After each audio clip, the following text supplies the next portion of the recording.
discretion advised. This is 10-Minute Murder.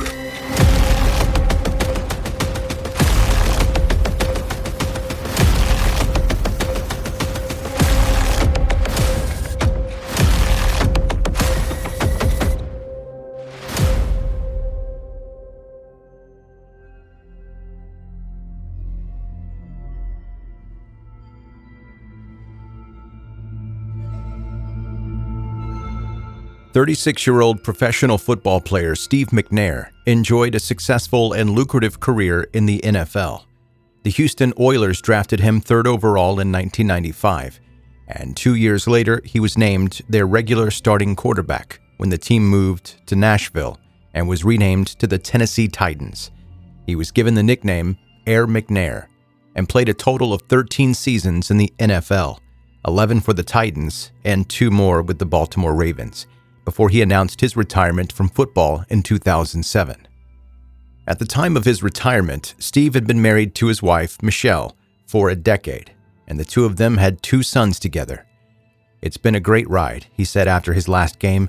"It's a sad, emotional day for me. I'm trying to do the best I can to hold it in, but at the same time, I'm opening up a lot more doors for the future. I can become, now, the father I need to be to my kids." However, Steve struggled to cope with moving away from the fame and the sense of purpose that professional football had given him. So many pro athletes focus on sports so much from the time they were kids until the time they retire, that once they do retire, they can struggle to fit into the real world. One of his former teammates later told the media, quote, "What people fail to realize is that when you make a transition away from the game, emotionally, physically, mentally, spiritually, you go through something. You change, and you're constantly searching for something." Steve never got the chance to adjust to his retirement. Only 2 years later, on the 4th of July, Steve's dead body was found in the Nashville condo he rented. He had been shot to death, but he wasn't alone. Lying next to him, there was another dead body belonging to 20-year-old Sahel Kazemi. Sahel, who went by the nickname Jenny, had lived a difficult life. When she was 9 years old, her mother had been violently murdered. As a teenager, she and her family fled their home country of Iran and moved to Florida. Jenny moved away from her family, the only source of support in her life, to Nashville to live with her 20-year-old boyfriend, Keith Norfleet. At the time, Jenny was only 16 years old. In 2009, Jenny and Keith had recently broken up, but she was still living in Nashville, working as a waitress in a chain restaurant that Steve McNair often visited. It was Dave & Buster's at Opry Mills, in case you were wondering. She had become familiar with Steve because he was such a frequent customer and always made an effort to talk to the staff there. Quote, "He was one of the nice guys who would talk to you," another coworker at the restaurant said, "not like the other athletes." Jenny developed romantic feelings for Steve and ended up giving him her cell phone number. Despite having a wife and a family, Steve started texting Jenny and taking her on expensive dates.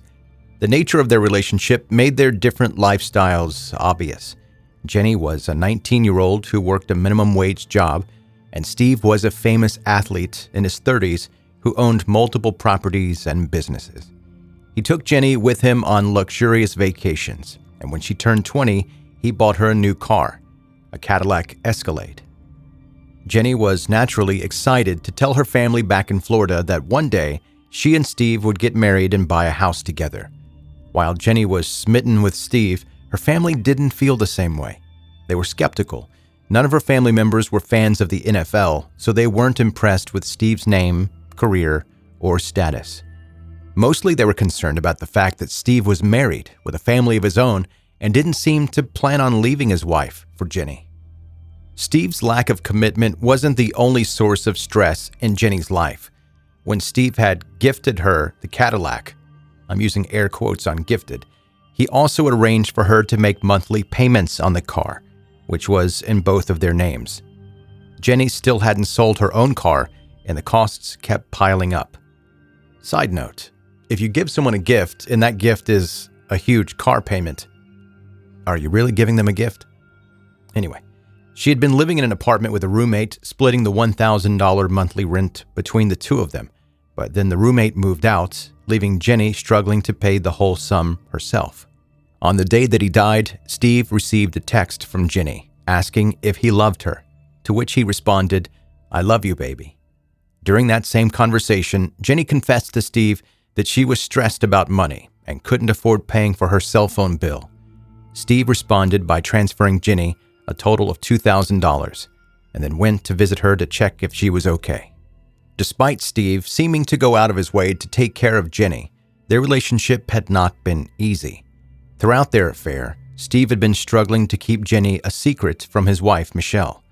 Jenny wanted to be in a serious, monogamous relationship with Steve, but he didn't feel the same way. In fact, she wasn't the only woman he was having an affair with. Jenny found used condoms in Steve's bedroom and started to stalk the other woman that she believed he was seeing. As she became more and more pushy, repeatedly calling Steve when he was spending time with his family, Steve became distant. He tried to pull back from the relationship, but he never stopped seeing her entirely. Only 2 days before Steve and Jenny died, Jenny had been pulled over by the Nashville police and arrested for drunk driving. She was driving a black Cadillac, the car that Steve bought for her 20th birthday, and Steve was sitting in the passenger seat. As the officers arrested Jenny and escorted her to the police car, Jenny repeatedly begged for Steve to come to the police car to speak with her. However, Steve wasn't under arrest, so instead of talking to Jenny, he called a taxi and left the scene. Later that day, he paid Jenny's bail, and immediately after she was released from jail, she went to buy a gun. Investigators were left with 2 dead bodies, and no survivors to immediately tell them who had pulled the trigger and why. The murder weapon, a 9mm gun, was found underneath Jenny Kazemi's body, and forensic testing found gunpowder residue on the fingers and palm of her left hand. Unlike Jenny, who had been shot in the head at close range, Steve had been shot 3 times from a distance of more than 3 feet away, as well as one final shot at point-blank range. Because of the positioning of his body and the gunshot wounds, Steve was believed to have been asleep when he was killed. The forensic evidence allowed the police to reach a conclusion. The deaths were a murder-suicide, where Jenny shot Steve to death and then sat down on the couch next to his body and committed suicide with the same gun. It appeared that she sat next to him and hoped that she would fall sideways and die lying in his lap, but instead, she had fallen to the floor. The investigation into the case was studied by retired FBI Greg McNair, who had more than 10 years' experience working in the Bureau's behavioral science unit. Greg came to the same conclusion as the police, that Jenny killed Steve because of stress that came from their relationship and her financial situation. Greg didn't believe that Steve's murder had been spontaneous.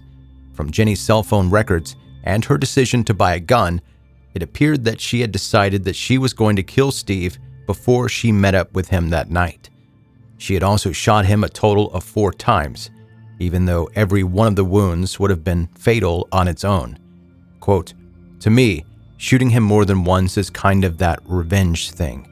We have something like this when we deal with overkill. There's more emotion. It's more effective, more rage, more getting even.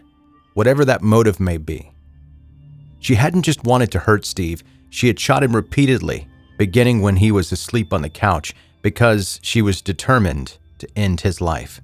The rest of the crime scene details supported Greg McNair's belief that the murder had been an act of revenge and possession. "This certainly looks like an attempt at posing," he said, agreeing that Jenny had planned on dying in Steve's lap. Quote, "She's dressed up in all this pink, which is very feminine, and trying to have her body on his. It's as though it's a symbolic kind of possession." The day before she killed Steve, Jenny had talked with a friend about the stress in her life. Quote, "I should just end it."